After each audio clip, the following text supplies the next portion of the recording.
Ladies and gentlemen, Brandy J's podcast, A Voice to Be Reckoned With, would like to thank you for making the right choice in choosing a podcast that moves a nation.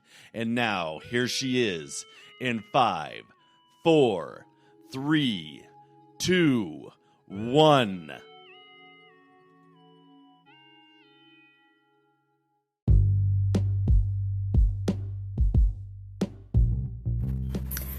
Hey, Tony, it's me, Brandy. I just want to tell you, you're amazing and everything's going to be okay. This show, you're going to kill it, Tony. You're going to just kill it. You're going to be all right. Don't worry. We'll make you feel right at home here. We're going to have like the best time ever. You'll see, right? Well, I just wanted to give you that little piece before we started. Hopefully to calm your nerves or something like that. You know, I tend to have that type of voice, like, listen to my voice.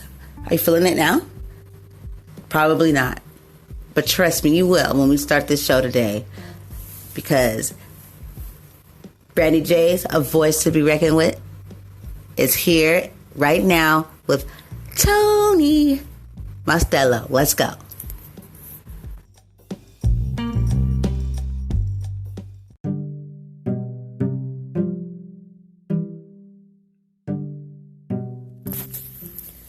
Tony and I kick off our talk already with some really important, deep situations, deep issues, deep matters.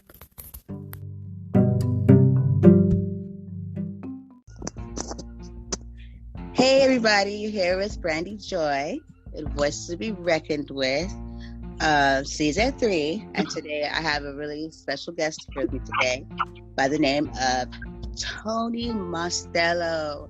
Are you there, Tony? Yes, I am. How you doing? Doing very, very well. How are you? Good. Good. Real good.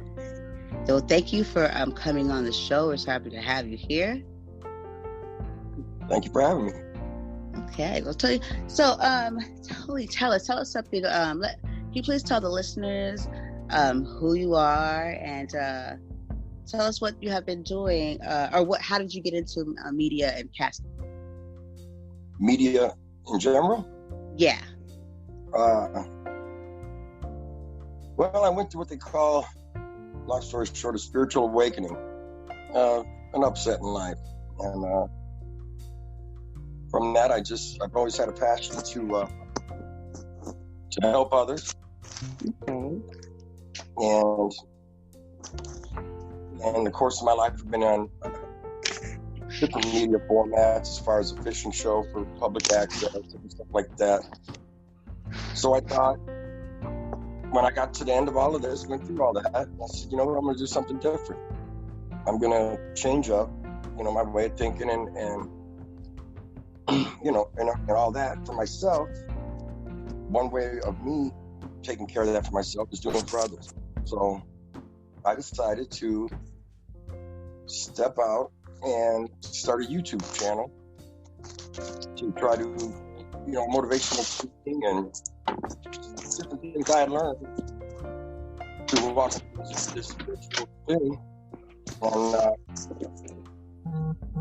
if you want to do that, I started that last May 19, I think, April, and got some content under my belt. And tried to lift others up, and then through that, Facebook pages for that, and found a Spoon app. And kind of skyrocketed from there. And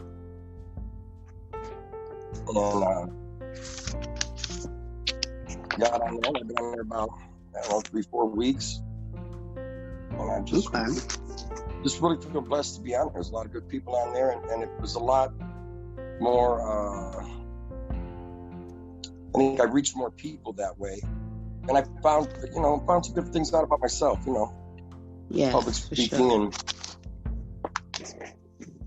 yeah, it is something that's is an experience. Oh yeah, definitely. And I was nervous going into it, but I've really embraced it, and it's been one heck of a ride. I really love it. Okay. That's good. So you found your niche, you know that So as far as you trying it out and liking it, do you see you taking it even further to, you know, another level, or, you know, another side of, you know, media? Oh, absolutely. If I could, you know, if I was given that opportunity, and that's what I'm striving for. And actually, when I started the YouTube channel, I wanted to, you know, I did a lot of, you know, I'm not going to go really into religion or anything, but I went into a lot of, you know, prayer and meditation, and that, you know, healing of myself, and things I need to take care of within myself, for myself. And with that being said, I wanted, with, you know, that feeling you have in that when you're going through something. Yeah, for sure. Just isolation and everything else. And I thought, you know, people have got to be going through this every day. I'm not the only one. With that in mind, I thought I can either continue to have the mindset I have, or heal myself, fill what I need filled for myself, whatever I lack in, and then take that and move forward and go out in front of these people with, you know, all the doubt I had in myself. Going out in front of people was my biggest problem. Doing that, and then setting it to the YouTube show's called A Journey for Passion, the number 4, which was 4 pillars. The number 4 kind of like Prince. I'm a big Prince fan. I'm a very passionate person. And then I had 4 charities that my goal was to monetize that channel, that at the same time trying to motivate others through things I've learned, you know, not claiming to be a psychologist or anything else, but just what I walked through in life, what I experienced, and just basics of you know, taking the time for yourself and healing yourself. Yeah. Cool. Okay, that's cool. Okay, so I was going to ask you too. I guess you just kind of answered it, but I was going to ask you. So, what does it mean for you to connect with your fans or your listening base? Because I think you kind of tapped into that already. You know, and I guess by sharing yourself, you know what I mean, your vulnerability, right, you know, helps others. So, and you heal too at the same time. While you're helping someone else, it helps you heal. So, right. Well, I'm sure you've experienced some of that in what you do here in, oh, yeah. You know. Yeah, for sure. It is a healing part, you know, see, that's what I did with this season here, season 3. I felt like, okay, I'm on 3. I said, what can I need to do something's missing, you know? And then I realized, because it really was supposed to be Brandy J's Voice Be Reckoned With season 3, the connection. But I thought that was way too long. So sometimes I'll just throw that in there. But the connection for me meant for me to connect more with my listeners, you know, because I always have these guests come on and they share some of their most vulnerable, you know what I mean, or just they share themselves, you know, with me and my listeners. And I decided this season I wanted to tap in and really let people get to know who I was, some personal things about me, you know, since people are willing to come, you know, on and show themselves, you know, like the things I'm talking about, like, am I even talking about my experiences? Like, have I been bullied, or do they know that? Like, I have to check in with myself, like, because I'm so caught up in, you know, not caught up, but just so engaged with my guest, you know what I mean? And what's going on with them. I had to remember, hey, I'm human too, and there's a reason behind this why I'm here and doing what I'm doing. And I need to let them know who I am. So I totally get it. Oh yeah, and it's a double-edged. I don't want to say a double-edged sword, but just a double blessing, because in that you're, as an individual, you're learning that you are not the only one, and that, you know, it's a continual process in life, you know, and it's good to check in to where you're at, because life's going to change on you anyway. And, you know, I found doing this that not only have I don't want to say, well, confidence, and a strength in, I think it's maybe more humble.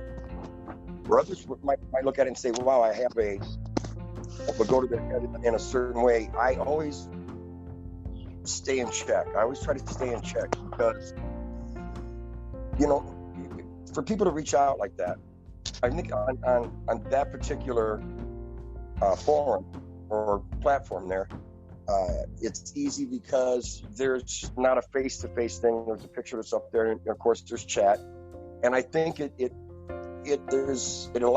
opens doors for people to discuss. A lot of the people in my stream, it's I can go ahead and say the name of it, right?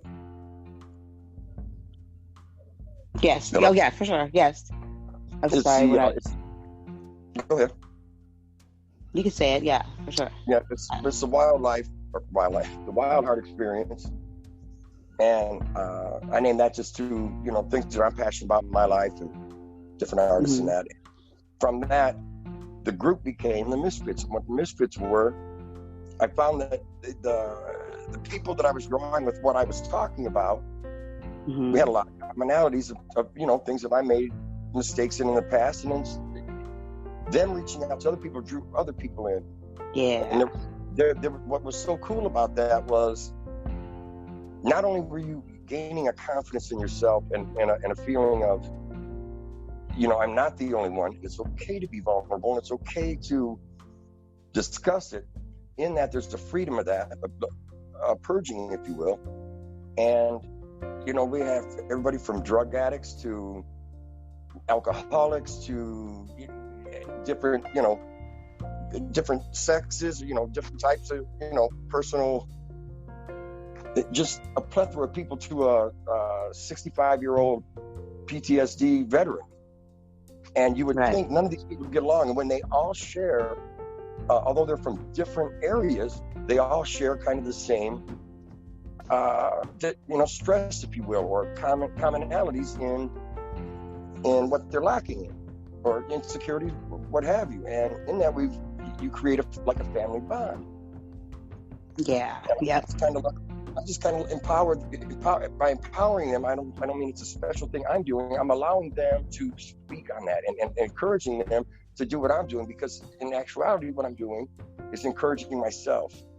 And at the same time, getting to watch progress through somebody else sometimes will help you to find a stumbling block that you're going through. And instead of sitting through, I have stumbling blocks, things that we might hinder or sit back on. We fix this, we fix that, and naturally there's a process in that, depending on the individual dealing with it.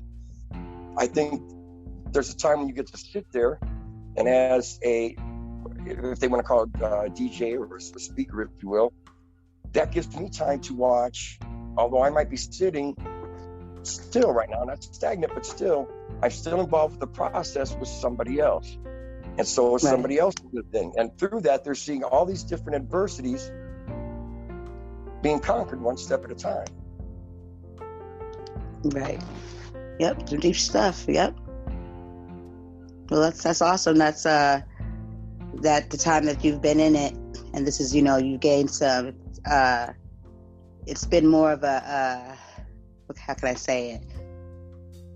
Like an awakening, like a very, I guess, like I could say, therapeutic type of experience for you, like kind of like life changing, like that aha, like it's an experience. Not everybody has that experience, that you have. Some, a lot haven't. They're just good at what they do, but it doesn't really affect them. That way. Not everybody is changed that way. So that's deep that it does that for you, and you can share with others and show that a way of dealing with helping others and dealing with what you have going on. There's so many facets in that too. As a male, as an older male, at my age, I don't feel my age, and there's this whole stigma of. And this is just taking, like I say, one facet of this situation where if you were to have something that you weren't familiar with, you're gonna find something that fits into whatever your struggle is. And it's not so much of how it happened, it's how you're getting through a similar difficulty. One of the biggest things I think is in males. And I'm not here to chastise any males or hardworking males or anything else. There's a whole stigma that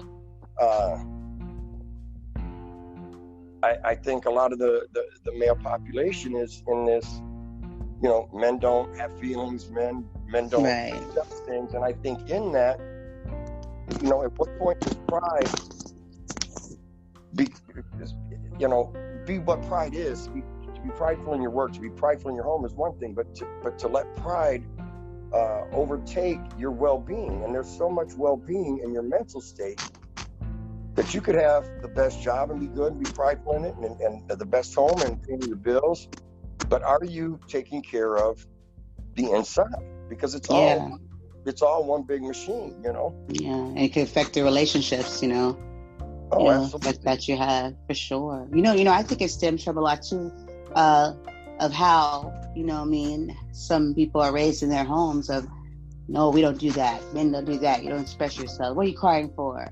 You get that exactly. one family or mom or dad that's like, what are you crying for? Man up, and then right. versus the person that doesn't, they allow that growth, that room for their child to be able to, but others might say that's, you let them be a punk. I had to check in on myself on that, like when my son felt, I wanted to make sure that I wasn't putting it in his head, like sometimes when he's like crying, or whatever, that he can't cry because he's a boy and he's got to be a man. I didn't want him to I had to, really take a look at that from talking to an older male that he actually is a neighbor of mine, kind of like a brother.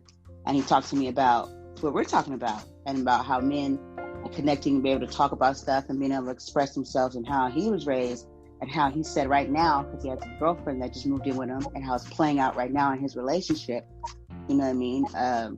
How he was kind of taught to not really, and then I learned a lot about him and why he always seems so it's just like kind of like distant, or kind of like, can't really explain it, but when he was talking to me, I said, I get it now. You know what I mean? He doesn't know how to be. Absolutely. He was told not to really show those type of, feelings, or be like, you got to be like a man, and you can't be all soft and stuff. And so it played out. It plays out a lot for males when they are adults, and how they are, and as women, we sit here, we're going crazy. We're like, what's wrong with you? You just care, it's not even that. It's because he doesn't know how. You know what I mean? Because that's not comfortable for him. That's not a safe place, because he was never allowed to be that way. Now it's more of a shameful thing for him. Right. Yeah. And the sad thing is, I think, one of the other things I've learned in this situation is, and it's very empowering, because it makes you sit back. And a lot of times we don't, we'll sit back and let's say we're really working on ourselves. And are you, you feel better, you're more confident about this, but then as you sit back and you watch what's around you. And again, I take no stance on religion. I have what I believe, but like I say, I have people that are Muslims in there that it doesn't matter. What I tell them is, you are allowed to come in here,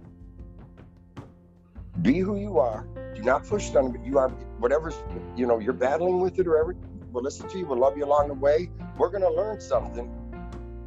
And what it creates is something I think we lack anyway. And when I say this, I think this is controversial, but at the same time, I think it needs to be said, because we've put so much importance, we just talk about the males and how they, they can't feel this or they can't feel that. Well, let's take a look at the females and what it's done to them. When you have a higher population of separated families and single women that are out there working, that work just as hard, that are still doing housework and everything else. And again, I'm not here to bash men or anybody, but let's look at it realistically. I've always seen, in my opinion, women are what moves the world. Now, that's speaking as a heterosexual. That doesn't make me right. That makes me right for me.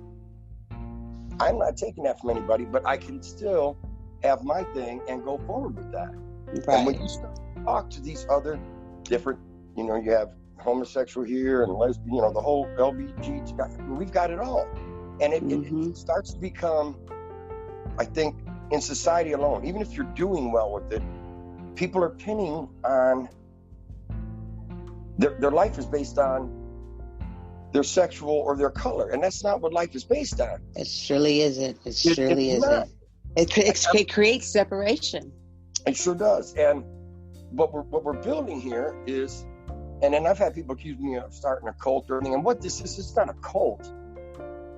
But what it is, I think, is people can't grasp the fact that all of these different people, and instead of saying this is a collective group of people that have an open mind and willing to heal themselves and walk through things, and everybody take, and the only leadership I claim in that is to make sure, it's like I tell them when they come in, you know, and again, I'll just throw out a scenario, you know, where somebody comes in and they're Muslim and they believe this way, and again, I'm speaking barely of what I know of it, and they start speaking that, and they feel, and as long as they're speaking how it's affected them, that's fine.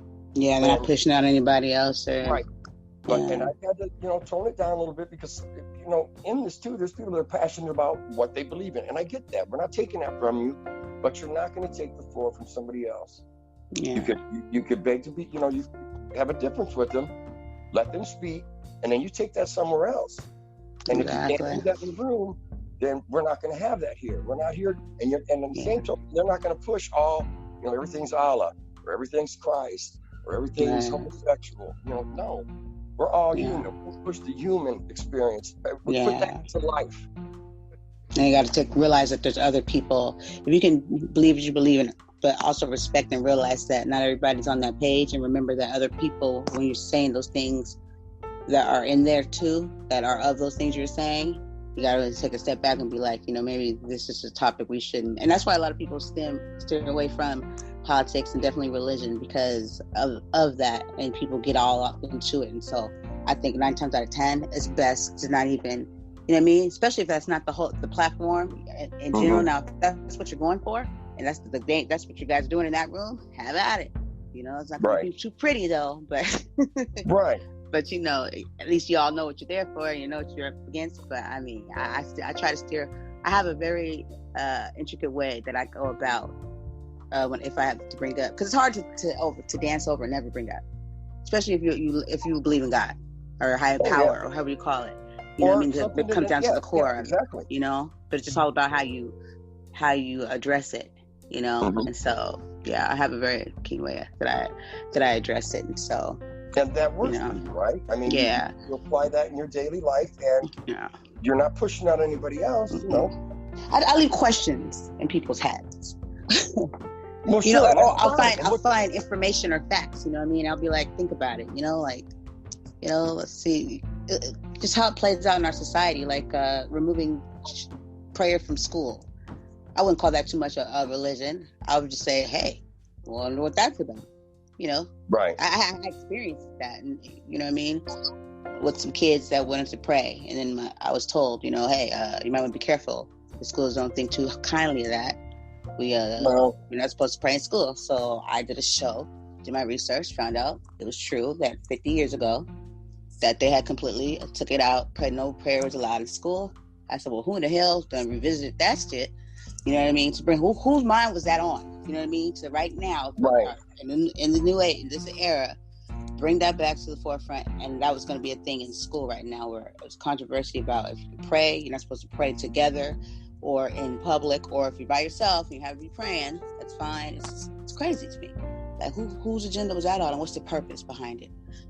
But you haven't gotten. Then you hit a little bit of politics. So I'm going with this, but you got on this flag here, and then you're saying God we trust on this dirty money here, but we can't pray. You don't want to pray in school, but don't you trust in God, right?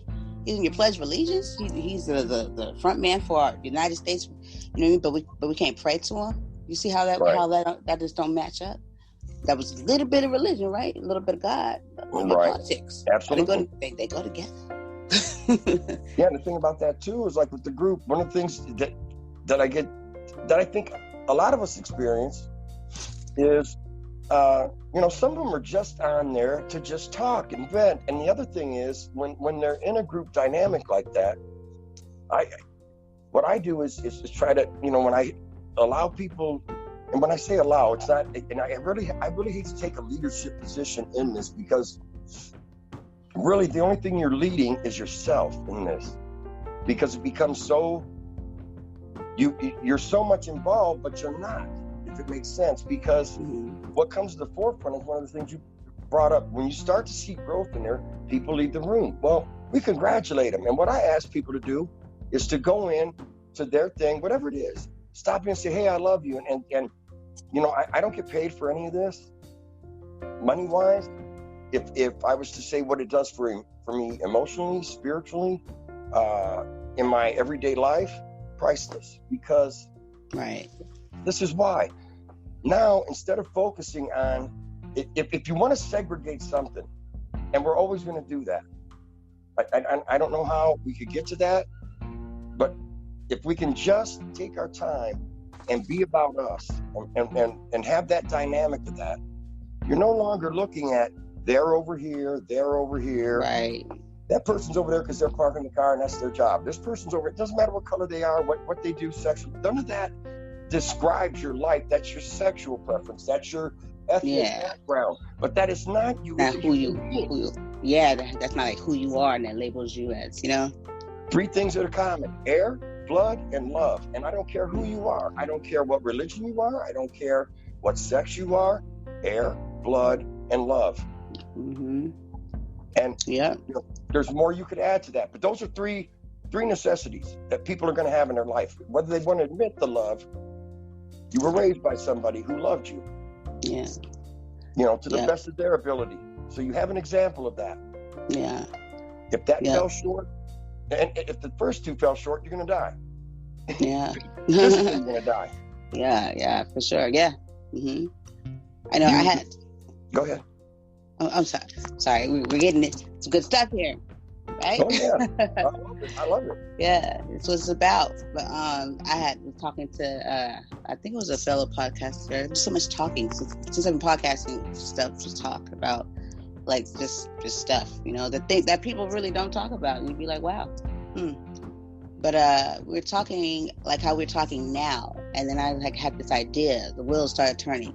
I said, okay, so what if because this is what people do a lot. They judge people. There's the judging that we do to want to know if that's the type of person we want to keep around. That, or you have to do that. You'd be like, okay, well, she's a bank robber. You know what I mean? Like, I don't think that's a very good fit. I don't want that kind of trouble in my life. You judge to a certain extent. People say, oh, who are you to judge? You got to make judgments about some things. You know what I mean? To good choices to make sure. Absolutely. And then then there's the judgment that your higher power. All that, right? Okay, right. So like when people decide stuff, let's just say if you're one of those type of people that have a thing with race with people of color and all that stuff, and so you're making choices on your president by like the color of their skin or whatever it may be, or if it's a male or female. But what if, there's this whole experiment, and I didn't have it all the way fixed out, but it was they got the idea. And when we talk to somebody and we make choices, if we want to befriend them or whatever type of relationship we're trying to have, but what if we don't know? There's no color involved.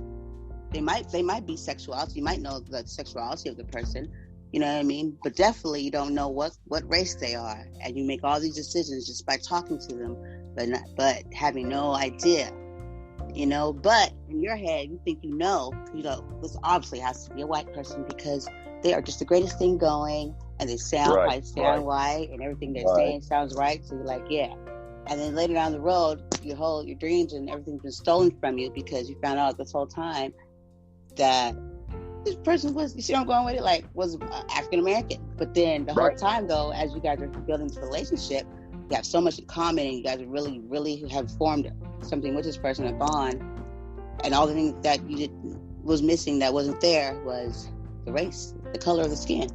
But as soon as you find out the color of the skin, it's like an aha moment. Like, oh my goodness! Like, I've been talking to a woman or a black man or a white man all this time. I thought you were white, or and find out. Am I making sense a little bit here? Oh yeah. If you take away that color, you know what I mean? Yeah.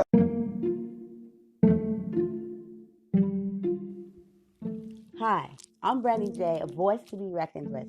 And if you didn't know already, Anchor is definitely a place that you want to go to record a podcast. No minimum listenership.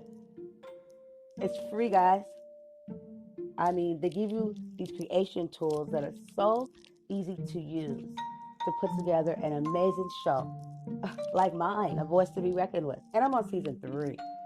Okay? You can distribute your podcast to places like Google Cast, Spotify, so much more. And did I already say minimum listenership?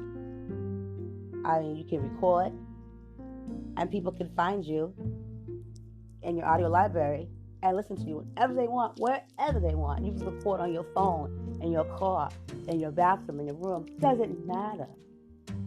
Your voice can be heard. Your voice can be a voice to be reckoned with. Also, so please go now. Go to Google Play or Anchor.fm. Please, don't miss out. Go now. Join Anchor.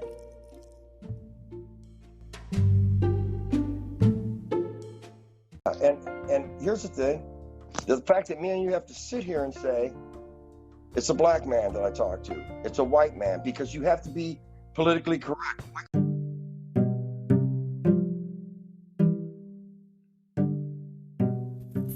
I appreciate Tony opening up even more and sharing with us and the listeners more about his own struggles and what challenges he was up against, and how since podcasting, how he's seen a whole nother light.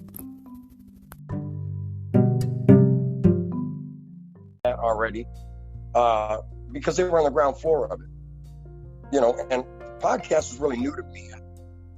Actually, was brought up to me from when I started the YouTube channel from some really young ladies that I worked with that said to me, you ought to do podcasts. And I thought, and the whole stigma to that was, I was still in the middle of this whole YouTube thing. And when they had said to me, you ought to try podcasts, here I am now in the middle of this.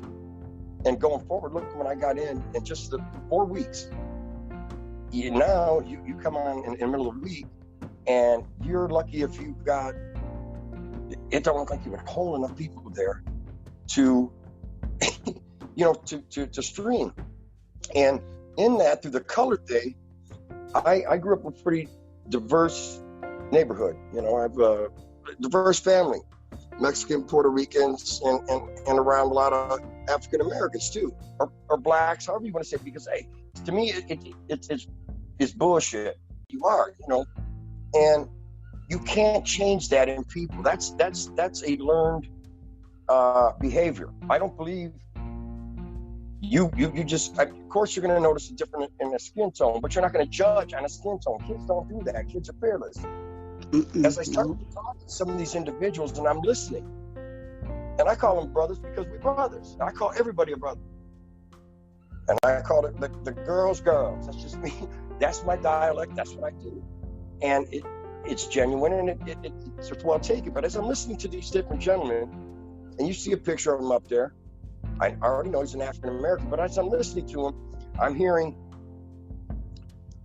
all the struggles and trying to not appreciate, but understand where the struggle started from as a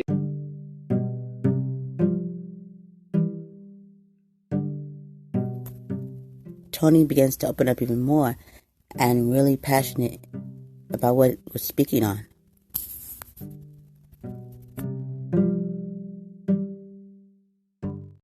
black man or an African American man or a couple.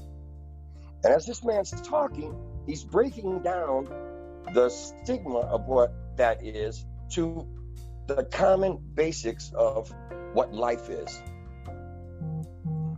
In other words, can you still hear me? Yes.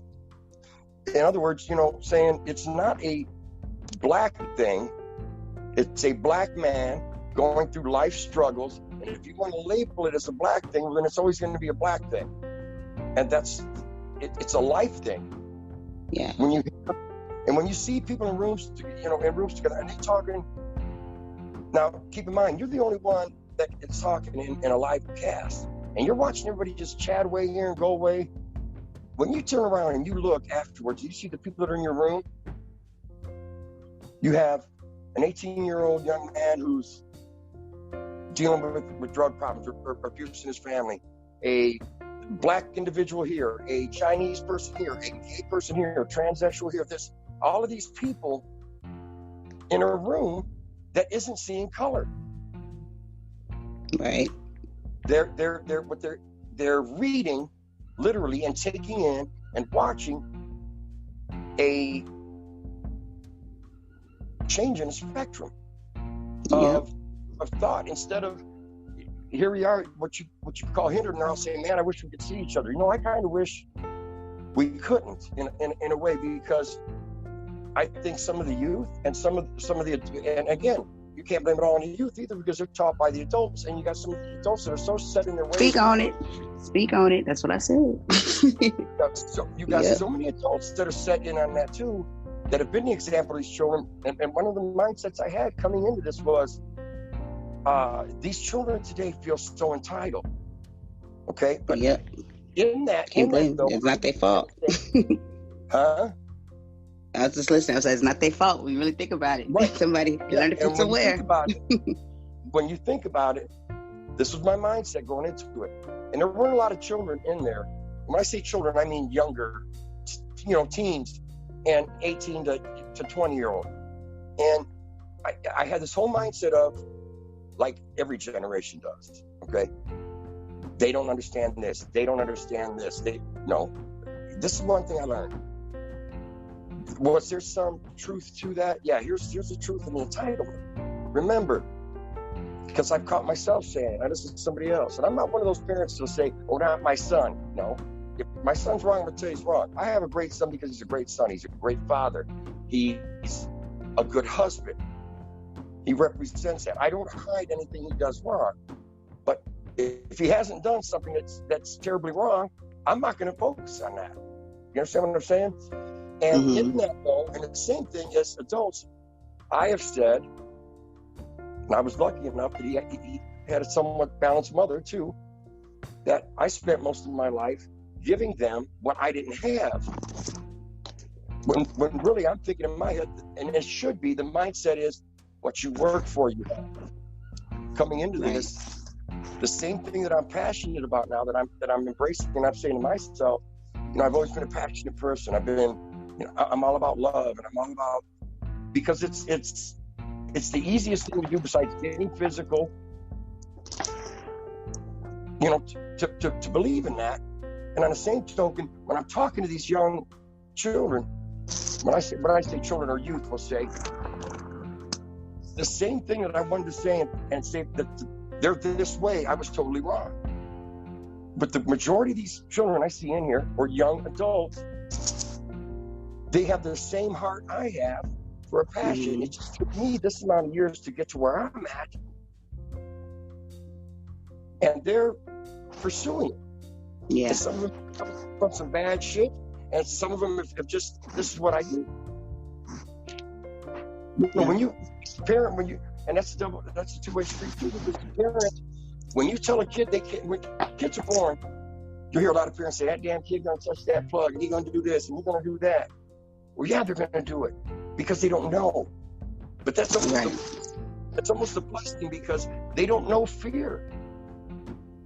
And one of the things you're taught is what you can't do.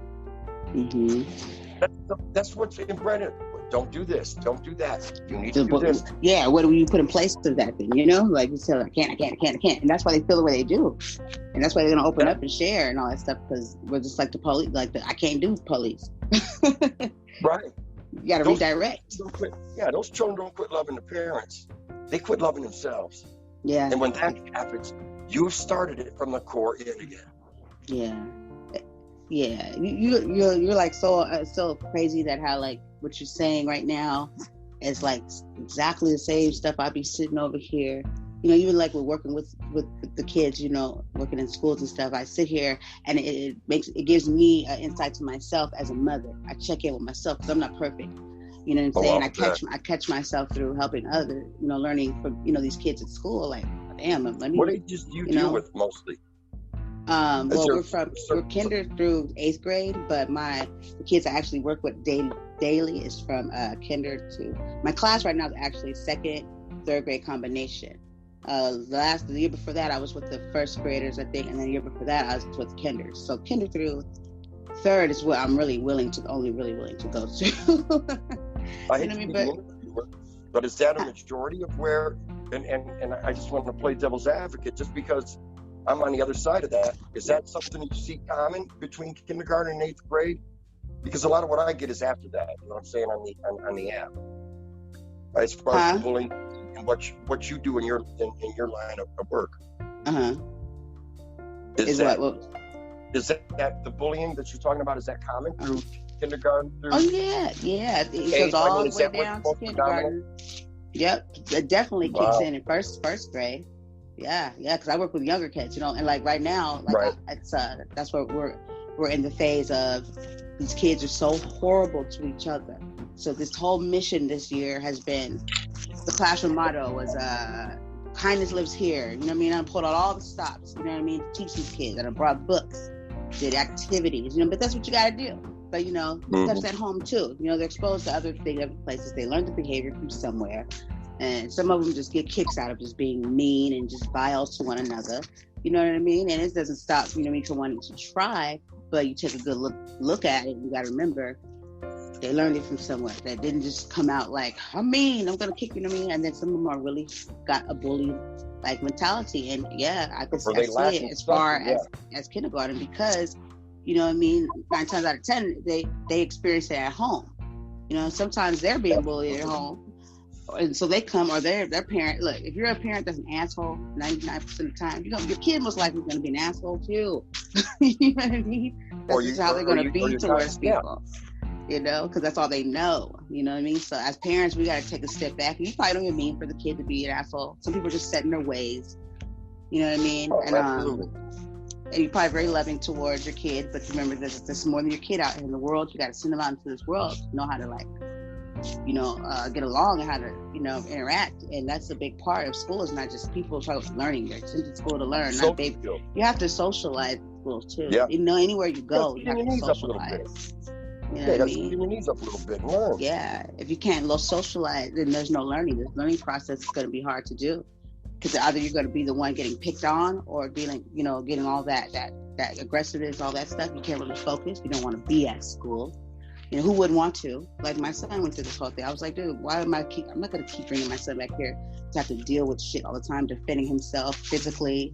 That's like torture. I'm going to take him out. I don't care what anybody had to say. Right. You kill your kids off, or you need to put them in some kind of school. Why do I need my kid to be safe to even go to school? I need him to be well and alive. You're going to segregate him more and create more of the problem by saying, instead of dealing with the administration, dealing with what they got to deal with there, and take a hands-on. And to me, well, that whole structure's fucked up. Excuse my language, but to say that the teachers and policemen, these people that do what they do every day for you, okay, and they're with your children this long, they are the most underpaid people.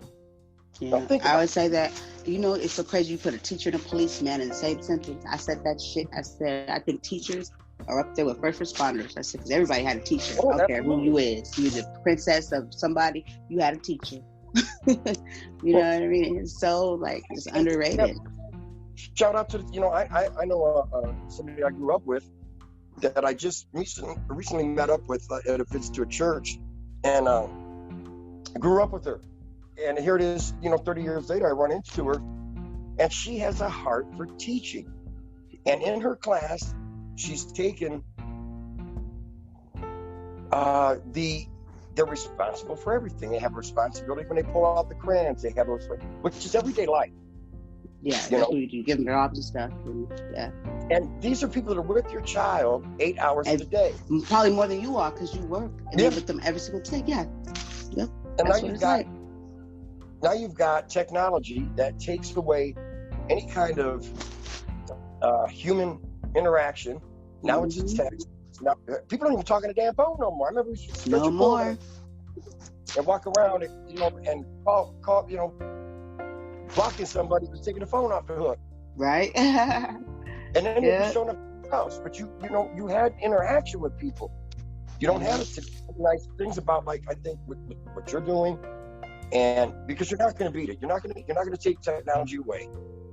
And to me, it was part of the demise of what I went through in the spiritual awakening. It doesn't help that, but at what point do you say, okay, you're going to blame a social network, or you're going to blame the individual for not being the person they should be as a person?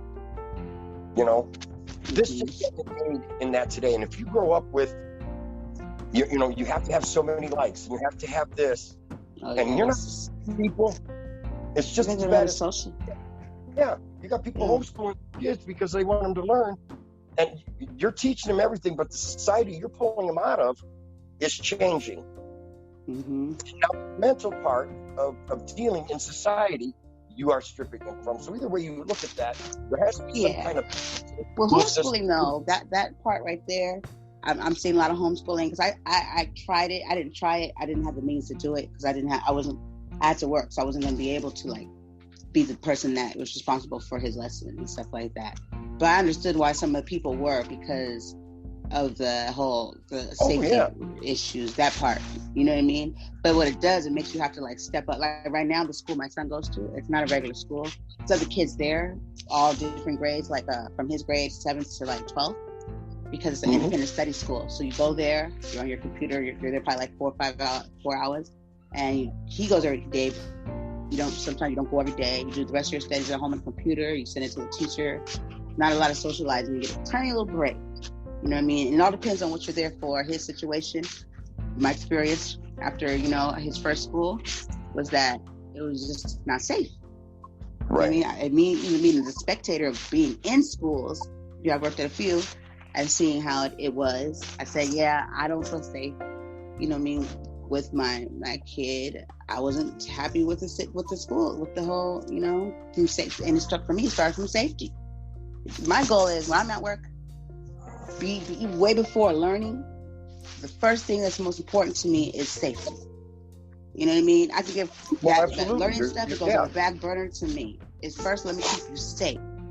You know what I mean? And so, and then you can learn. Because if I can't keep you safe, you know what I mean? I want to send you home the way your mom sent you here. You know what I mean? I got to get you back to your mom. Safety is just from projectiles or accidents. It's from sarcasm. It's from learned behavior that's just wrong. Yeah, I don't want you to get emotionally damaged here or anything. I want parents to know when they left their child with me, that I'm going to treat your child the same way if my child was with me. That's a big responsibility to take on. So for any type of school or any type of business to ever take light to having other people's children, it's hard for a parent to send a child to school, especially that first time. The whole daycare thing, I know all the mothers that went through that part. You know what I mean? Because they can't even talk at that point. So, you know what I mean? It's like they can't even tell me there's something going on. But a kid spends a lot of time. We have some kids that are at school from 6 in the morning to 6 in the evening because of the parent goes to school to work so early. They have the before school program, and it shifts over into so now your daily school program, and then after school you go back into the afternoon program. The kids are in school all day long. So they're going to be a handful. All day long working. Yeah. You got a combination of two that are tired. Yeah. Mm-hmm. Yeah. Homework's not really, they don't get that conversation part, like what's going on with you and all that stuff, Yeah, so, even the time to be a good parent and help them with the homework. Yeah, they're both tired. I just think, like looking at, and I've learned to do this, like looking at commonalities, what you do and what I do. Okay, where our passions lie, and the commonalities in that is, there's a saying that says, if you treat somebody good, they're going to work twice as hard for you. Oh, you better preach. Say that. Say yeah. that. It's like in my head. The fact of the matter is, all of your life, you will have somebody above you that supplies your fiscal life. Yeah. That's fact. Even if it's you, there are people above you that money's coming to, and you're going to answer to that because that is your source of income. Mm-hmm. That being said, if you treat people well and with respect, you would be surprised how well they'll do. That shit ran over these teachers. Now, keep in mind, as a parent, okay, and there's plenty of mothers and fathers out there that are good. Let's take the good parents along. Let's not talk about the bad kids, what they got going on, and that's the bad kids, the bad situations they're in. Take the good parents and say, this is all good. Now you got a teacher. I worked in a very good job. It's a factory job as an injector for an aerospace company. I've got a teacher in there who has a great heart. She's really, you can tell this person is made to have the patience for kids and teach. Unfortunately, she left something she loved to do to take care of her bills as a single mother with her daughter. And what does that tell you? Listen, this is the start. It's a seed, if you will. If you plant a seed, let's take, and I kind of use the analogy of just life in general, growth, or biblical, however you want to look at it. You plant a seed. This is where it starts. It starts to sprout. So you take it. You want to build your building. These are your kids going to school. You're going to want what's coming from that matter. I'm not saying pay these teachers what they worth. Pay these policemen that are guarding. Yeah.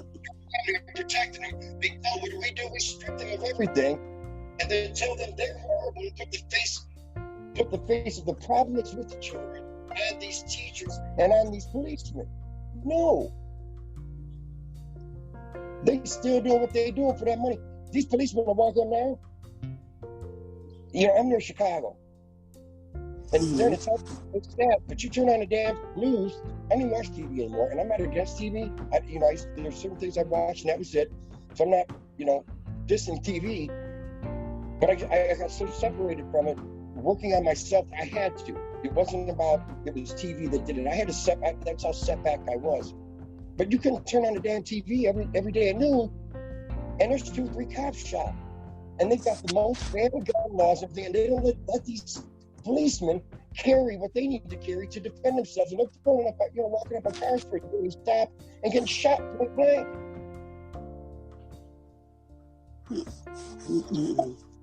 It's crazy, and these are people that serve us every day that we take for granted. Yeah. Yep. I mean, my whole thing with the police is like, just like for anybody, with how there's judgment and race, to police don't have the really best rep, but I know that doesn't color all of, police officers. You know what I mean? And that's just the same, that's just the same as I could sit here and say, okay, because we know history has shown that we Black people we've come far, you know what I mean? We weren't liked, and we were made slaves and all this and that. People thought a certain way of us, and let's look at me now. So it's kind of the same for me to, for someone to say, take those thoughts and they have of someone and make them mine just because I'm Black, kind of the same as police officers. Not all of them are what we have seen lately. You know what I mean? You can't just take that and be like, they're all the same. It's kind of to me, I don't know if that makes sense. Oh, yeah. You know what I mean? Like saying, all Black people are this, and that. It's all police. Well, no, there's actually some out there that got a good heart, and they're there for the right reasons, and would have handled whatever situation that was a little different. So we also, have to take our anger and our, which is understandable where the anger is coming from, but we just have to be responsible for what comes out of our mouths and to not be hypocritical, because I know for a fact that not all police are out to, the whole Black Lives Matter are out to good, bad, and everything. Yeah. In race, in religion, and everything. Yeah. Good is good and bad is bad. Yeah. I can understand the what's the word I'm looking for? The for me, for instance, me having a Black son, Black man, Black youth as okay, you know what I'm trying to say here. Raising a Black male, you know what I mean? The whole approach, you know what I mean? Like the stop first, okay, the factor is there because I don't know. You know what I mean? The situation at hand. But as far at the same time, I'm not thinking you're all trying to kill my, you know what I mean? Take my son. That's all police are doing is out here killing Black men. You know what I mean? I mean, it's, of course, I know you watch the news and you know what's been going on as far as, and I know you have peeps, Black, home friends and all that stuff, and what's going on in society. But I think that still, even though that's the case, we still have to take responsibility for what we say and then what we teach our kids. Because now what we're doing is we're putting our kids' heads that all police are bad and they're all trying to wipe out us as Black men, and that's not the case.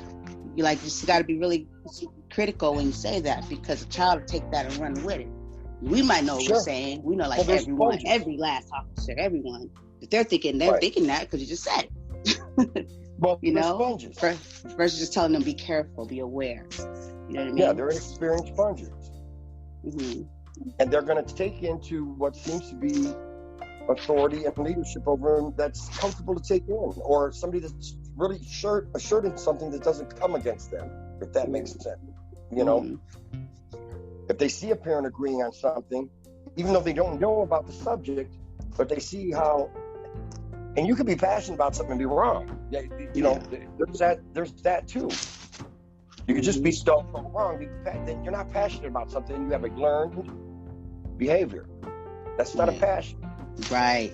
Use somebody else's thoughts. Right. You're stuck on, this is the way it should go. Yeah. Most of these people are going to be in the same spot, you know? Uh-huh. Oh, man, Sonny, you've got to definitely, I don't mean to cut you off. Well, did I cut you off? This right here is just getting like really real. I'm very happy that you came on today. You keep saying it's like you're in my head or something like that. But, so what you're saying, like right now, it's like if you're not passionate about something, then it's not something learned. Like these aren't your real views or anything like that. Well, I had a friend. Well, he was a guest originally on my show last year, some months back. He's a writer, producer, filmmaker, and author. His name is Kevin Douglas, right? Okay, so he wrote. You should check it out too. We're done here. Go on Amazon Prime. I think it's on there. Yeah, actually, it is. It's called I Learned It From You. So it's a documentary. It's called I Learned It From You. Whoa. So it was a documentary where he took 5 questions, you know, and chose, like, I think 5 different people from all, they were older, but from different backgrounds. Like, I think there was an Italian guy, a black woman, a white woman, you know what I mean? Just these different people. And he had these 5 questions. It was sitting around these 5 questions. And I think he got it because where he got it from was a question he asked his parents when he was younger. You know what I mean? And so I know one of the questions was, what kind of games did you play in your neighborhood growing up? Oh, here we go. There was just simple questions, and there was a few more, and they were just simple questions. And then each one that answered, and these people didn't even meet each other. You know what I mean? They didn't know what the other person had said or whatever. And then it led into something to how, like, and then he asked, when did you realize that you were different? You know how you were just saying, like, when kids, like, growing up, you guys didn't know that he was black, that color wasn't a thing, or, you know what I mean? You guys were just kids, big kids. If you didn't like somebody, it wasn't because of their skin. Thing, but not a way of life. Where black, that's a problem, like something's wrong with you, you know what I mean? Or, you know what I mean? Right. Like that's a label or something. Yeah. And then that's what he was getting to, you know what I mean? Because how everyone had they're so similar when they were talking about the things they did, where they were from, wherever they lived at and their culture and stuff. They played games too. They were outside playing hide and go. And then when he got to that one, what age were you? Because he even had me sitting there thinking when I watched the documentary, I was like, what age was I when I realized race or racism, or you know what I mean? And where that came from. It didn't come just like you were born with it. It locked in somewhere. The mindset locked in somewhere. Yeah. Yeah. And he painted this picture of how someone where you learn stuff from and how it could just devastate a nation, you know what I mean? By create, like you said, the monster is not born, it's created, you know, of hate. This hate was taught and sent out to destroy the world, you know, just by somebody's behavior, where they learn. Parents. Right. You know what I mean? You have a kid, it's kind of crazy, it's scary when you think about it, that you can have a whole baby, a kid, and you can raise that child to set him up to go out and just destroy. And they don't know any better because that's what all they know. Yeah, and it goes back to what I said. These kids are not going to quit loving their structure that's in front of them. They're gonna deplete from themselves, and then what are they going to do? They're going to try to fill it with what they've been given. Yeah. The tools they've been given, which are slim to none because it's already a set scale. This is the way it is. This is the way it runs. And from that, they're based on a no foundation. You know, not foundation of truth, just a foundation of thought. Yeah, it's not their own. It's not even their own. You know, they won't even give it a chance. Right. You know what I mean? I mean, to make that choice. I mean, if I was to sum up this thing that I do, and I love it.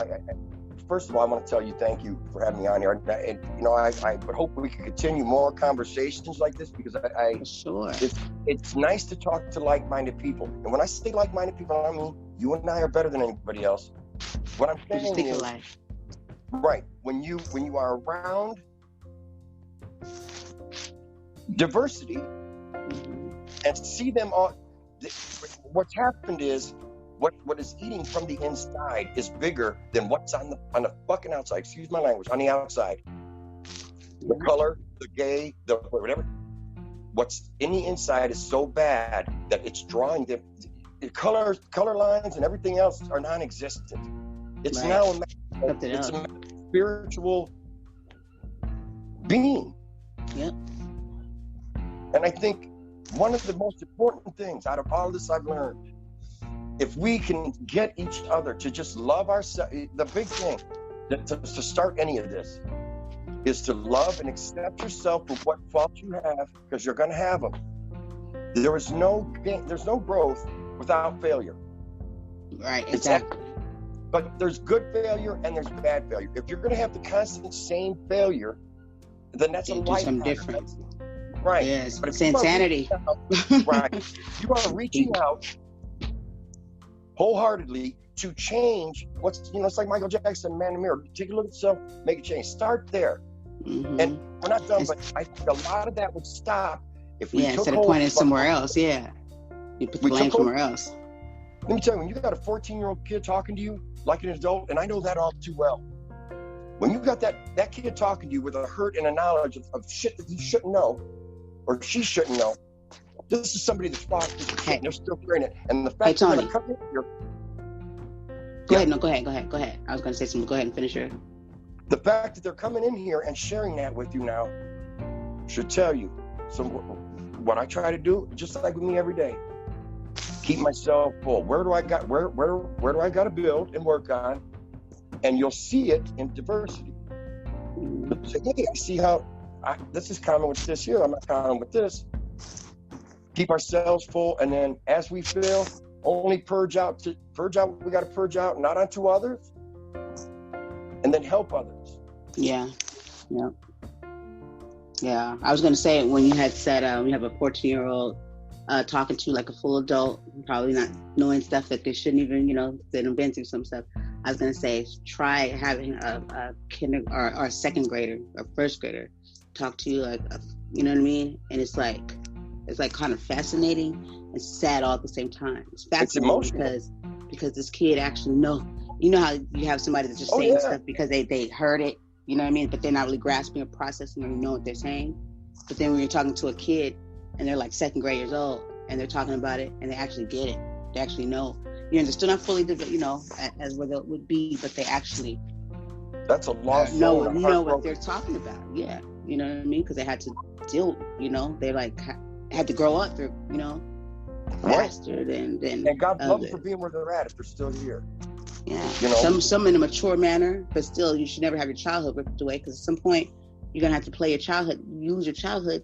Where was the growth? But you know what I mean? To be able to it just sucks. A child should always. I think it's just horrible when a child didn't really get to experience their childhood. They had to grow up really fast. I find that very heartbreaking, because that's like you rob them of something. They're innocent. You know what I mean? There's children supposed to at some point be just, and you want them to hold on to that as long as possible, or at least let them grow into it the right way at the appropriate time. Let them experience the happiness, because that's what you look back on. If you can't look back, on your childhood and be like, wow, you know what I mean? And appreciate being a grown-up. No fear, no boundaries, no hate, no laws. It was Santa Claus, Easter Bunny, school, it's just... Ooh, you took your mouth away from the phone again. I'm sorry. Can you hear me now? Yes. Yeah. I don't know how long the cast is going to go on, but I do want to drive one thing home. With what you said there, and it just really drove home what I kind of wanted to say about this group. When you said you got a kindergartner, I'm looking at it as a 50-some-year-old man around these children that are speaking things they shouldn't even, to me,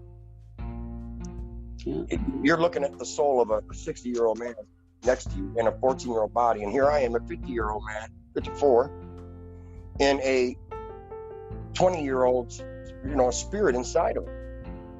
And with that being said, I think it's been a growth process for me to accept. I think I took when all this started to happen and everything started to just come into place, and me just really working on myself. There's a part of you that wants to, say, yeah, I'm doing this for me, and a lot of this I've done. But then there's a part of me where I have learned from others that are suffering from other things to see it, turn it, see it from another way, and we're called the misfits. Mm-hmm. And they've had me to the point where I can mute or I can shut down, where they've taken my breath away. Some of them in the stories that they told, and thanking me for doing something that all I did was listen. And it's sad, because you know that whether it's the same thing that happened to you or not, that feeling of despair. And if somebody would just listen, and if you've got somebody there, you got a chance. Because people are going to, like suicide or anything else, people that are committing suicide, they don't talk about it, they do it. Yeah. For the most part, if you look at it, they do it. And you find out the hard way. There was no talk about it. That's why they tell you, check in with these people before. But when they can bless me like that and take my breath away, and it's so hard, it's such a gift of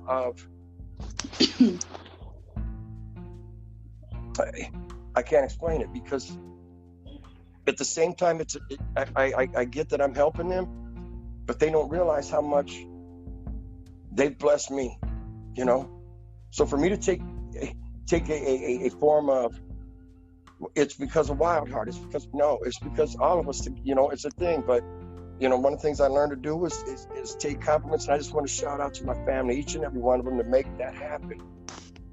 And as they go in love, and they come back in love, and they bring people back, and it's where I'm at. I'm so passionate. I've been so passionate in my life, and this is one thing now where we all family. And even once they're on different courses that do different feeds, I go to them for mentorship, and it's amazing. It's one of the it's if we could base life on that, where we just can love ourselves, there would be so much freedom in that if you spend enough time on yourself, you would not worry about what everybody else is doing. You say, look, I got to. Everybody else is saying, exactly. That's what I was telling people. I was like, I'm too worried about tearing other people down, and that's something within self. Because someone that really loves themselves and respects themselves, they value that. So they're not going to go off and try to take that away from somebody else, because they know what it is to have it. So they're going to give that to somebody else versus try to take it. So one that does that, they don't really like themselves too much. Can't possibly love yourself and then tell me, say I love me, but they want to go tear somebody else down or be all off into, And I don't think when you're in that process, I don't think you're capable of that in that process. I think when you've really got to the point where you have to heal yourself and be, you can be the most passionate person in the world, or a good friend that somebody I've gained that I'm really close to, and I'm going to keep that out of the limelight and all that crap. But somebody that I'm such a passion-driven person, and I believe love conquers all, and that's true to an extent. But there has to be logic in that too in life. Yeah. At some point, love does that, but in love, you have to be logical too, and you have to allow the other person, whether it's a love of something or love of a person. And there was so much growth in this. When I sat down, I literally wrote it out, and I shared it with the group, and I said, this is what I wrote out, this is what I prayed for, this is what I asked for, and told them in faith. It started on the YouTube channel and in faith here, because it's all I had. I'll be honest with you, Brandy. I said, well, I'm going to go out a joke and the failure that I think I am, or I'm going to go out speaking positive. And I told them, this is you are going to watch me fail in front of you or go forward in front of you. But one way or another, I'm going. I'm choosing another route of saying, okay, I'm going to accept that I'm a failure, so I'm going to go ahead as a failure, and maybe along the failure line, I'm going to get positive. And it was the mind trick I had to do for me. And doing this with these people has just opened up a whole plethora of thoughts, of meditation, of relaxing, of how to stand back and let people talk, and just a whole different way of life. And if you're working on yourself 80% of the time, you don't have the other 20%, really, if you're seriously working on yourself, to go and mess with somebody else's shit. Because it's enough for us to just love ourselves. We know that already. Right. So I would say that people you got too much time on your hands. If you got enough time to sit here and try to, you know what I mean? You focused in on me. You know?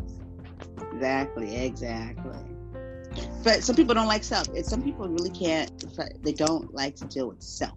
So it's a reflection. So they'd rather tear. I always tell the kids when kids are they're going at it with each other. But this year has been horrible. It's just every day. I look at these kids and I'd be like, oh my God, you guys are not even married. You have no idea how much time you have to argue with somebody. It's like you're worse than married. I'm telling you, they start from as soon as school starts to the end. And it just drives me up the wall sometimes. I'm like, well, you guys are freaking horrible to each other. But to me, it's like, that's like a lot of like time. And it's I tell kids, just because somebody said something to you or about you, I say, does it make it true? Is it true? Well, are you stupid? No. Okay, I said, let's start from there. And let's pull some power back away from that. You know you're not those things that they say, right? Okay. Let's let go of that anger a little bit more. And I always tell kids sometimes, I'd be like, it's easier for me because I'm an adult, because I get it. Sometimes I said, if I went around slapping everybody that pissed me off, you know what I mean? I have my hand with her. I tell them that sometimes. I say, just can't go around slapping everybody. Some kids will just slap. You know what I mean? They don't have the repercussions of that. But I always tell them, I'm like, dude, I was like, you give that child, the other kid will sit there and get you going like on carpet time, and you're kicked out the room. I said, but he started it, right? He was messing with you, but he's still in there. I was like, but you're out here. I said, he played you. I said, he's doing so what? Because he knew how to get you to you and get you out of here, even though he was messing with you, but we didn't know that because he's good at what he does. I said, so you might want to think about that. Who's really who here? And I said, next time, I said, when they're messing with you, just ignore them. I said, eventually they'll get tired of it. They want to get you like this. They're winning. This is fun for them. I said, next time, just look at them and be like, thank you. It's a great day. That's the nicest thing you ever said to me. Thank you. Jesus loves you. I just give them all these little things to say just to mess with somebody, because that'll piss them off eventually. I think it's amazing what you're doing. I do. Thank you. I really do. And I think you need to hear that too, because, again, and I'm not trying to sound like a professional here, but when you do the kind of things that we're doing and you are open to every facet of it, like I'm sitting here thinking, I get them when it's too late. Like me. Like I'm looking at my life, basing that on that. And now, here you are, and this is what you said, it goes back to being one with yourself, accepting yourself, picking your battles. That's intriguing first step shit that, a lot of adults have a hard time with self and change. And I think it's amazing. And you need to be applauded for that when you're dealing with these kids, not only that are, they're kids, they're full of piss and vinegar and right, good kids, and they're just, too much sugar, whatever it is. Hormones, all that stuff is like, woo, crazy time. In fact, you're dealing with them in 8th grade, so you're dealing with, Yeah. I mean, I barely. Yeah, they're at the stage where they know everything. They got attitudes. It has evolved. I'm telling you, there was a point of time. I'm 41, and I still wouldn't talk to someone of older. You know what I mean? Like an elder, a certain way that these kids will just talk to their teacher or their parent. I'm just taken back. Like they don't even say. I don't know if like when I was younger, how you would mumble, and your parents be like, "What? What you say? You mumbling?" Oh, No, grandma. Nope. Didn't say nothing. Well, these kids these days, they don't even do that no more. They just say, they repeat, like, what you say? They repeat the shit back to you. Okay, they drop the F-bomb. I said. And then you're like, damn. I'm like, oh, really? Okay. I see here. Okay. Yeah, you got to bite your damn tongue. You're like, yeah, you're like, okay, I got you. You know what I mean? You got to take a step back, but then you just deal with it appropriately, and okay, so we need to give you some consequences here, because let's not that type of party up in here. I always tell my students, I was like, it's not that type of party here. Thank you. You can have several seats. Do you get to see the benefits of what you're doing at any point in that? I mean, when you see kids leave, you get to see them like self-love and self-maintenance and care of themselves. For me, and I've been like 7.5 years, 8. I started when my son was in first and going to 8th. Yeah, well, yeah, I could say for me, as far as like that when you see the light switch finally turn on, and that's like with the learning part, like that kid that struggled so much, because somebody else had helped me, not helped me, but I started to see a whole nother. I keep learning. You never stop learning, no matter how long you've been in something. Oh, absolutely. To show other lights to someone's learning disabilities. You know what I mean? When I was speaking to Lori Golden, and when she told me about what happened in her home and with her father, she said that it played out into her learning ability. She had a hard time with learning and reading and stuff. You know what I mean? She said she couldn't. It just, and you know how like these days it's always like either labeled as a special needs or you have some type of learning disability, ADD, right? Whatever. Yeah. But she's made me see a whole nother life. You know what I mean? Hers stemmed from the trauma she was experiencing at home. You know what I mean? Absolutely. Mm-hmm. Absolutely. But yeah, and so for me, I get I really embrace when I see someone that struggles with learning, because I don't get too I always tell the kids, when they're acting up and I'm trying to help them, I'm never going to give up on them.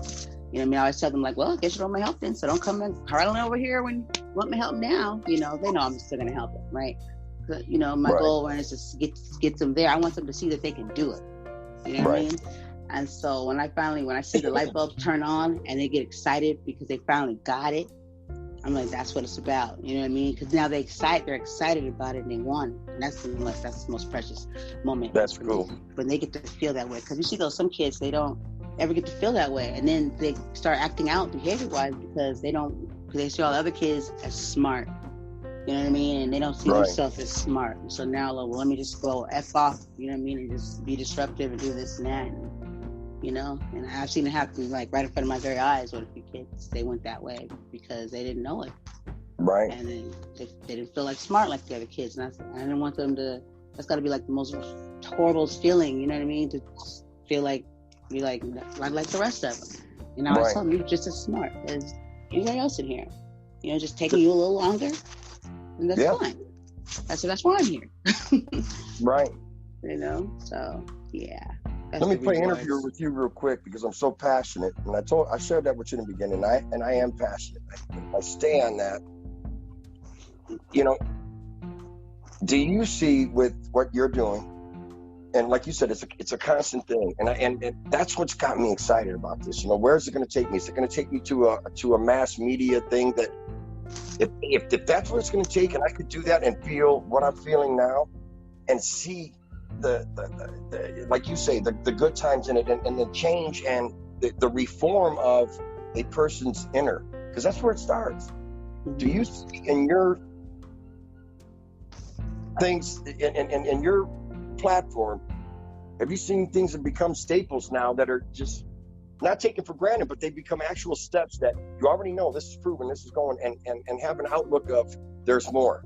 I mean, I'm sure you have that, but have you seen some people got to see, they got to see it, they got to have the concrete of it. Is this effective? Do you have a mindset or a thing in that it has happened to you? I think I know what you're trying to say. Right. Like, do I see, am I being effective? Like, do I see like I have this vision, and then I'm doing it, but do I see the light? Do I see the kind of light? Like, it's is that what you're saying? Yeah, because that's what's going to keep you fueled. You know what I'm saying? Essentially. Well, for me, I'm never going to stop, even if I don't see it. Like me, I've seen it because I've already claimed it. Kind of like, you know what I mean? Like, I'm willing to do whatever it takes to get there, even if the next person gives up or don't even start, because you'll have those people that'll be like, oh, there's nothing you can do. Nothing's ever going to change. You know what I mean? So why even? I was like, well, damn, if Martin Luther King, people like that thought that way, I probably wouldn't be standing here right now. Like, obviously, think about people like that, what they were up against. And I'm pretty sure people are telling him, what are you doing? You can't change the world. You might as well just sit down. They don't care about you. You nigga, sit your ass down. He probably said nigga and all that stuff. Excuse my language. But he probably got a lot of that. And he still kept trucking. You know what I mean? He still kept doing what he did. And that's how I feel about people like me, you and I. You know what I mean? We're not gonna we're not going to be easily shooken to let someone else tell us, oh, you guys are wasting your time. Nothing has been like this forever. As soon as I knew that this is what I wanted, I already claimed it. I already knew that it was going to be different, and that it might be a little longer. It might take and be harder, and I'll just have to keep trying and get people on board as much as I can. But I know I'm not going to stop. So I already see it. You know what I mean? I'm going to keep doing this no matter what. So you know, you're thinking. And the other thing I was going to ask you was the dynamic of how we met. Now, you said you came into one of the streams or something. How did that happen? And what did you see because to me, it's a blessing to be on here, to have a similar goal, just from a different, again, we talk about the facets of that turn, the facets, the different sides of everything, looking at something in a different way. I mean, what did you see there that because at first I was, how I was like, yeah, sure. Yes, exactly. I was like, That's why I kept telling you, I said, just go listen, right? And I was right? And you came in. You were. But did you see the growth I had just in that alone? You could see the mindset I was in. Yeah, I saw different. I saw a big difference. Like you were onto something. Like something changed from that time when it seemed like you was very skeptical, and I was just like, I wasn't mad or nothing like that. I was just thinking in my head, you really need to just go listen to my show, because if you listen to my show, then you know exactly why. You know what I mean? You're gonna connect. Right. You're gonna connect some dots, and you're gonna be like, okay, first of all, this girl, she's not bull crap. She's really cool. You know what I mean? The stuff I talk about, I mean, it's an all in. All I can do is want to be supportive of humanity all together. You know what I mean? I'm putting positive energy out there. I'm not tearing nobody down. I'm just keeping it real of what's going on and what we can do to make it better. And so when I went in there, you know what I mean? I just was like, okay, you got to come to my show. Because I'm really good with people, like energy and stuff like that, and reading people and just with their voice and the conversation, you know what I mean? And their, how they carry their personality. And so, but then right after that, what I noticed is that you were on a mission. You know what I mean? I was like, your show. I was like, he is just on here all over the place. I was like, okay, that's what's up. And I was proud of you. I was like, there you go. That's why when you said that to me, and the other thing we do, is I'll use a lot of comedy. Sometimes the language will get out of hand with these adults in the room. And what it does is it takes me away from the anxiety and the fear and all that comes into play with that. And I make more, if the room gets, when I say room, if a stream gets overwhelmed by negative, like you're saying, it's an energy. When you pick up on it. Sometimes if I know I've tried what's staple and doesn't work, then I start with the comedy. And when I get people to laugh together, what happens? Now we can laugh together and come back instead of anger and quietness and stalemate. Yeah. A common theme of laughter and. Yeah, I think it is are you away from the speaker again? I'm sorry. Can you hear me? It sounds like there you go. Okay, yeah. Say something again. Can you hear me now? Yeah, it's kind of echoish, but I can hear you. It's kind of robotish. Okay, I'll back it up then. It could be up. You there? Yes, I'm here. Okay, I'm sorry. I'm gonna shut this down. Can you hear me now? Yeah, I can hear you. It's still echoing there, but I mean, I can hear you. Okay, I'm sorry. I did different, but how's that? It's the same. It's the same. Yeah, sorry. It's the same. I mean, for the most part, I can hear you, but it's something, you can tell something changed. I don't think I hit anything. I guess, but I don't think I hit anything different. Are you up? You have the phone. It's to you, up to your face. I got it right now to my face. How's that? Yeah, it's the same. You didn't push a button with your ear. You got touch screen. Oh, what are you saying?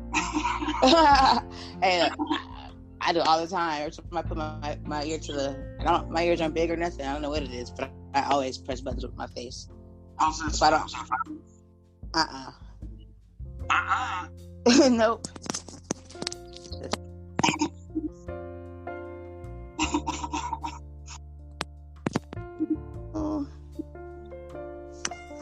But we just continue and see how it goes. But yeah, definitely the tone definitely changed.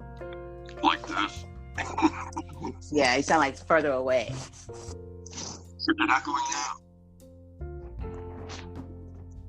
Huh? Is it echoing now? Yeah, it's still echoish. Yeah, still the same. Are you using Duracell batteries? No plug intended. My battery. Yeah, I don't know, but I mean, we can keep going and just end it out. But I mean, I could hear you. Just it's the same. Okay. Well, I don't know what I can do besides a couple jumping jacks, maybe go into character for you because I don't know if I've hit anything on here. What was that? I don't know if I hit a button on here. It doesn't look like I did. Can you hear it now? Yeah, it's still the same. I don't know if you pressed against anything or not, but it's still kind of echoey. So that's why I was asking, did you was your face against the phone? Because I mean, when I edit it, I mean, it's yeah. I mean, it just sounds okay. I don't know if you just want to end it out and start where you just left off at. Okay, where did I leave off at? The dying population of giraffes. Let me see. Because I like this conversation like right now that we're having. I could cut it, and then I can like wherever we left off at, then I could put that piece with that, and just so that you'll never know what just happened right here. Or do you want to play it back and listen? And you got it right, so just listen to it now. It doesn't matter to me, really. I'm blessed to be able to voice. I feel so much better now too. Yeah. I mean, what I can do is I could take what I have and then listen to it, and then you can come back in for like when I'm done for like 10 more minutes. I can get you finish off your recording, have you end it out, like finish what you're saying, and then like say your name again and tell people if you do have somewhere where they want them to listen to you at. Just like tell the listeners again, because you might strike a chord with somebody and they might want to hear more from you. You know what I mean? And that's your people that want to find you and talk or listen to you or talk with you. So we can do that. So what do you want me to do at the end there? I don't know what you just did. I can hear you again.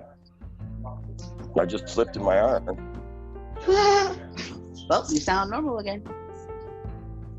Why would you want to do your arm, that? huh? Whatever you want to do. Do you want to get back in 10 minutes or? Well, we can just finish now because now you sound normal. That's fine. I'm vibing now, so I don't know where I left off. Me neither. Okay. Am I talking too much? No. I remember you said something about the school and we're joining. I forgot too. I'm not gonna lie. I know that you said something for what we were talking about. You kind of turned the question and you kind of interviewed me.